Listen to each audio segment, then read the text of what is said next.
Okay, so now I feel like I have to share the other story in order for you to fully understand the whole picture. And so I'm going to share something even more personal with you that you guys truly will be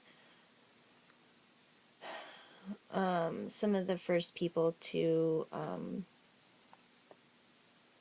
really just learn this story and this part of my testimony. I never really felt safe with telling anybody before except for my boyfriends.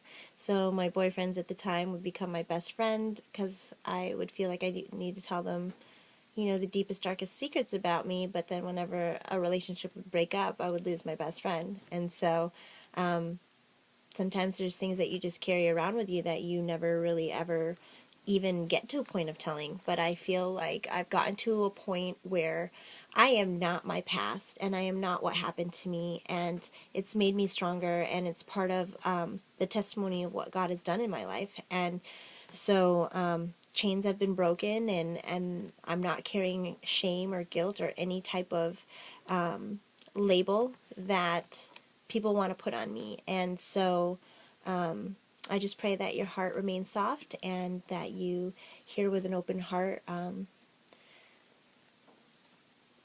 as you watch me literally overcome and conquer a fear and a thing of just publicly sharing this. And so, okay, so I'm not exactly where to start. Okay, so it was the summer after my junior year in high school, and I got sent to Louisiana to finish my last year of high school with my aunt and uncle. And so this will also answer kind of a bit of a question of what happened to me my senior year with all my high school alumni. And so what had happened was the way I got sent off was not in a very loving way, and I was not allowed to tell people where I was, and I was very lonely and depressed, and I was angry, and I wanted to rebel, and I wanted to just, I was a teenager. I was 16, and so we had gone every summer to visit my aunt and uncle, and so I had kind of made friends with some people, and so I called them to go to the mall. I wanted to hang out, and I had two little cousins that I had left playing with the neighbors, and so a group of people came to pick me up, and they took me to the mall, and pretty much, a long story short, I ended up getting drugged, kidnapped, and then I ended up getting raped. And at the time, I was a virgin, so that is how I lost my virginity. And so, looking back with everything that I've been through and what the Lord, I feel, has brought me through, I realized that the Lord saved me and had his hand of protection on me during that time, because I do not know how I got out of the situation I was in.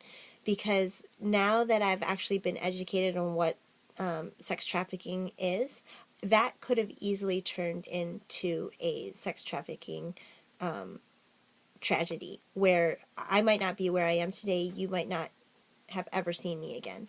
And so I learned the process of what they do and how they do things. And what had happened was I did get drugged, and I was missing for 4 days. This whole entire time I thought I was missing for 2 days. But recently, back in June, when my aunt and uncle came for my sister's graduation, I actually asked for their forgiveness. I prayed with them, I talked to them, I cried with them, and I actually told them the truth. And they said that I was missing for 4 days. I do know that I started in Louisiana and I ended up in Mississippi. I had no idea where I was, how to get home. The group of people that I started off with were no longer with me. The one that I trusted the most was the one who basically hurt me. But it was to a point where I had been unconscious. Like, with the drugs, I felt like I had an out-of-body experience. So I could not see, I could not move, but I could hear everything. And I was in and out of consciousness when I knew something bad was going to happen to me, but I was in such a weakened state that I could barely even speak. And so when I came to and woke up, I don't exactly even know what had happened to me, but I know what had happened to me. And so I was actually kind of held captive because I came to later on, and I was held captive in this house, and I was always guarded. There was always about 3 or 4 men guarding me, and all I know is that I was so fearful of what would happen to me that I pretended to be okay and happy and, willing, because I didn't want them to kill me, hurt me, harm me, or feel like I was resisting. And so there was one guy that was super nice. He was like the chubby one, and he just, I think, felt for me, and I begged to him. I said, please, I don't know anything. I won't say anything. Just, can you take me home? I don't know how he knew how to get me back. I didn't know how to get back. I didn't know who to call. When we were in vehicles, there's always somebody in the front of me in the driver's seat and 2 in the back, so I was always guarded, so I could never really even ask for help. And so miraculously, this guy got me out of the house, drove me to the next state, and was able to get me back. And for the longest time, I lived with this secret where I allowed my aunt and uncle to think that I ran away, that I wanted a party, rather than tell them the truth of what happened to me. And so for almost 20 years, I lived with that. And it wasn't until I went to Cambodia that I truly forgave and had grace for the people who did what they did to me. I buried it deep inside, and I thought I was okay. I felt strong. I felt like it didn't affect me. I turned out okay, and I realized that I just buried it. And so when I said that mass graves came up, that was some of the mass graves that came up. Things that, like, the Lord wants you to deal with. Sometimes just, He has you deal with in some of the most beautiful ways, but not ways that you would ever consent to, because you don't want to face those things. But there is beauty in the breakdown, and there's beauty when you include Him, and He is the healing and peace. And so when I was in Cambodia, when the mission director was speaking about the story I told you about, I started to break down in tears, and I didn't want anyone on the team to know. So I put my hoodie over my head, and I just pretended like I was really tired, and I just kind of cried silently. I was holding it in really hard. And even amongst my team, I didn't feel safe to share with them. And the Lord was saying, if not now, when? If not with them, who? And that night in the team meeting, I was crying so hard, and I wanted to speak. And I just wanted to be loved with my brothers and sisters, but I blocked the blessing, I blocked the healing, and I was still not ready.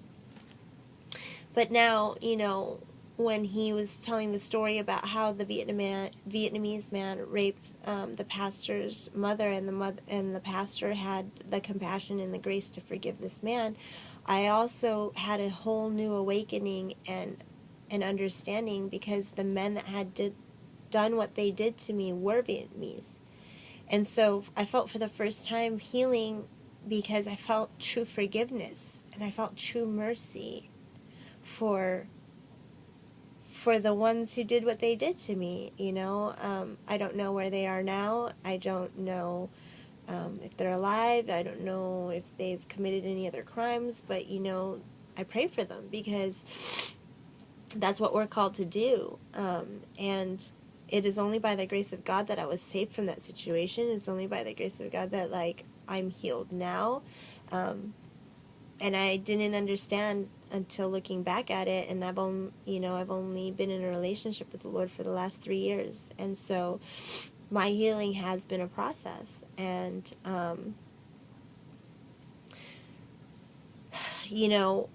there's a lot of things that people are going through. Everyone's dealing with their own battles, and the more people that I've you know, been blessed with learning their stories.